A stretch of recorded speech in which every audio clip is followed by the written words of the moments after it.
flashy, make me florid, make my oratory torrid. When I preach on the devil and the communists, let me pace across the stage like a silk-suited animal in a cage. Make me a televangelist. Hello, everybody. Welcome to the Atheist Experience. I'm Matt Dillahunty. Joining me this week, Martin Wagner. That was John, our butler, who also does The Hand of the Almighty. Hand of the Almighty. So I don't have to say the dirty part of the song. Oh, wait. No, this is a fan. One other thing I wanted to ask about. Okay, one more, and then we got more callers. Yeah. I appreciate it. Sure. It's just more on a personal level.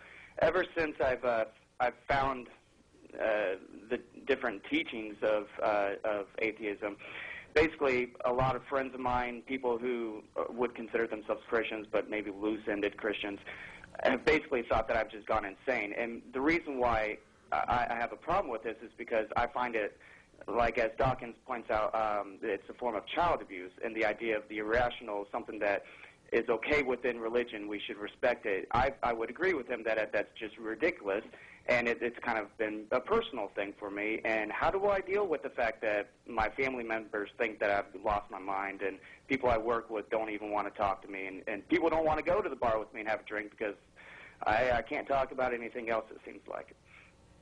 Well, I don't know, like, did you guys ever feel the same way, or is it just... I got a TV show. I can talk about it as much as I want. I guess that's true. I don't really care if people get pissed off or don't want to have a drink with me.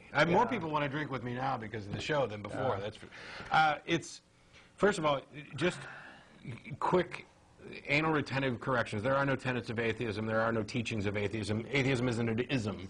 It's a rejection of a position. Everything else is extra. Atheists don't necessarily agree on anything besides that they don't believe that a God exists.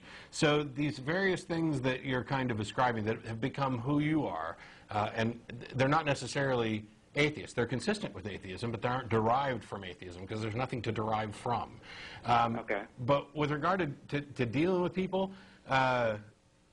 find an atheist group and use that as the outlet to have the type of discussions that other people don't necessarily want to have with you, but be willing to be out and open and honest and have discussions with the people who don't want to go drink with you if that's all you're going to talk about. Yeah, just like we told the earlier caller who has the same, more or less the same thing. Just, you be the person who's willing to bridge that gap. Right now, they're responding to you because, let's face it, Christianity and religion in general, but Christianity is selling an inferior product.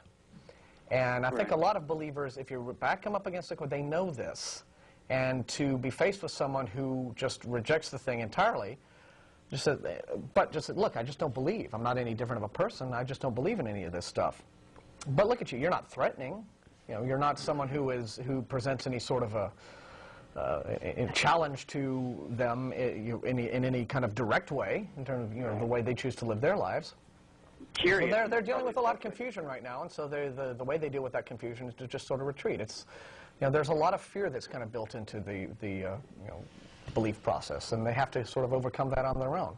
But you just keep being you, Right. Well, thank you guys. Sure, I appreciate you pointing out the fact. I mean, I'm just now trying to understand all these different things. So. Hey, we're happy to help. Don't ever stop trying to understand. Thanks a lot for calling, Chris. Thank you, guys. Bye-bye. Prayer today. Make me flashy, make me florid, make my oratory torrid.